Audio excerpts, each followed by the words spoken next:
Halo teman-teman kelontong ruru. Nah, mumpung kali ini lagi di kebon, saya juga kebetulan lagi sekalian nyetekin banyak nih.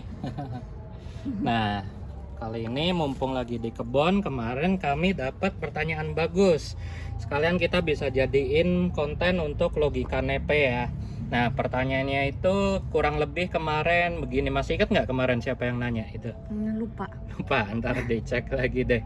Jadi intinya pertanyaannya adalah nepe kalau ngebasal atau pecah nodul apakah perlu dipotong. Kemudian pertanyaannya juga orang kan pasti banyak yang bilang kalau nggak dipotong ntar induknya mati atau gimana. Nah di sini saya mau ngejelasin lengkap tentang perlu nggak sih motong basal atau motong nodul, kemudian logikanya gimana. Nah, Kemarin pertanyaannya tuh lebih baik kita potong nodul dia yang baru atau yang tua? ya, tahu. Nah, cuman kita mau jelasin lengkap dulu kan. Kita kan harus punya logikanya. Nah, cuman kalau kayak gitu pertanyaannya saya jawab di depan dulu biar jelas. Itu semuanya darab diingat tergantung dari jenis nepenya.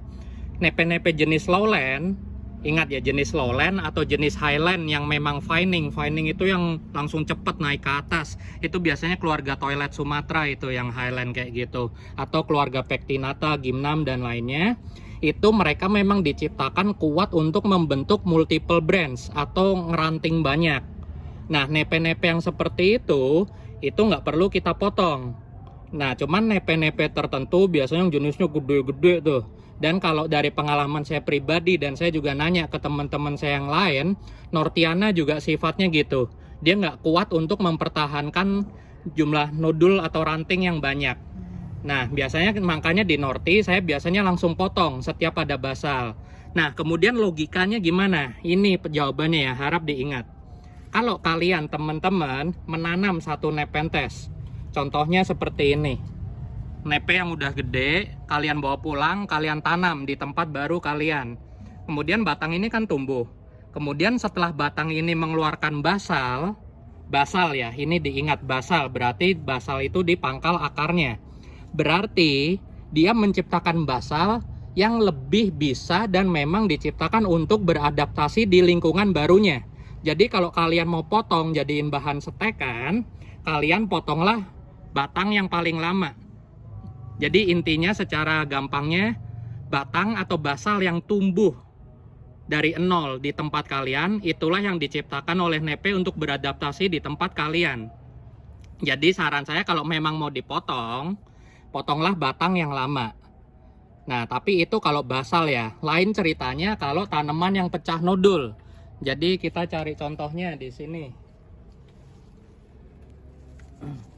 Tuh lihat nih di sini semua jenis lowland.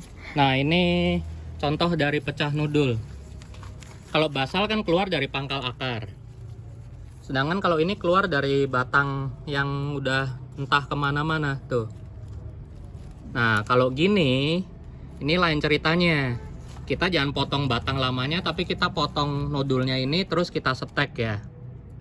Nah, ini biasanya juga lebih adaptif di lingkungan baru kita. Nah, kemudian harap diingat juga sekali lagi kita perhatikan jenisnya. Seperti teman-teman lihat di sini semua yang kami biarkan merambat dan sampai udah nggak jelas pecah nodul di mana-mana, basalnya yang mana, itu berarti memang kuat untuk mempertahankan multiple branchingnya. Jadi dia emang vining a lot, terus kemudian juga pecah nodul, jadi ngenyabang lah kemana-mana dan itu nggak membebani. Sebenarnya membebani, cuman kan kelontong ruru pro ya, sekali-kali nyombong dikit lah. Karena semuanya kami cukupi nutrisinya, jadi seenggaknya mereka masih bisa tetap bertahan. Nah, kemudian juga kalau yang jenis tertentu, tadi kalau dari pengalaman pribadi kelontong ruru itu adalah Nortiana. Itu biasanya lama-lama batang tuanya akan mati. Kemudian dari pengalaman juga Alata truncata. Alata truncata itu kalau udah tinggi banget sekitar 3-4 meter, kemudian udah keluar 2-3 basal, itu dari pengalaman kelontong ruru biasanya batang yang udah 3-4 meter mati. Jadi biasanya akan kami stek kalau udah kayak gitu. Nah, kemudian juga nih ilmu terakhir yang paling bagus ya saya ajarin. Jadi sebagai contoh juga, Kadang kalian lihat produk-produk tertentu dari nursery luar seperti EP, BE, atau bahkan orang Thailand ya, atau mungkin grower US seperti Carnivero, kemudian dari Eropa, ada NE dan sebagainya. Kalian bisa lihat, mungkin di sini apa ya contohnya ya. Mungkin ini dulu aja deh, 2 buat contoh ya. Tanamannya baru segini, tapi kantongnya udah gede-gede, bisa kayak gini. Ini contoh aja nih, sebenarnya kantong lain, cuman kadang nggak masuk akal gitu. Tanamannya baru segini, kantongnya udah segede bogem-bogem orang dewasa gitu. Nih, tanaman segini tapi ntar kantongnya bisa sekitar 20 cm. Nah, itu sebenarnya salah satu yang menunjang kemungkinan besar, dan dari pengalaman pribadi teman-teman kelontong Roro juga, dia sebenarnya adalah basal. Jadi instead of this plant, dia sebenarnya ada satu batang yang udah gede banget. Dan karena satu batang itu udah gede banget, otomatis akarnya di dalam potnya kan juga udah lebat, udah bagus. Begitu batang utamanya kita setek, otomatis semua akar masif yang udah ada itu akan menyuplai nutrisi dan mensupport pertumbuhan si basal kecil ini dengan sangat baik. Sehingga hasilnya nanti kantongnya akan lebih cepat rimbun, lebih cepat gede. Karena dengan ukuran yang sekecil ini, dia sudah disuplai oleh perakaran yang sangat masif dan stabil di dalamnya. Itu salah satu kuncinya, terutama untuk nepe-nepe highland ya, atau hybrid-hybrid eksotis dari luar. Oke, semoga bisa menjawab juga. Kemudian sekali lagi ya, saya jadiin kesimpulan, kalau mau dipotong, potong batang yang paling tua, terutama yang tidak tumbuh di tempat kita. Sediakan basal atau nodul. Kalau basal ya udah stay in the potnya, tapi kalau nodul kita setek nodulnya seperti contoh tadi di video.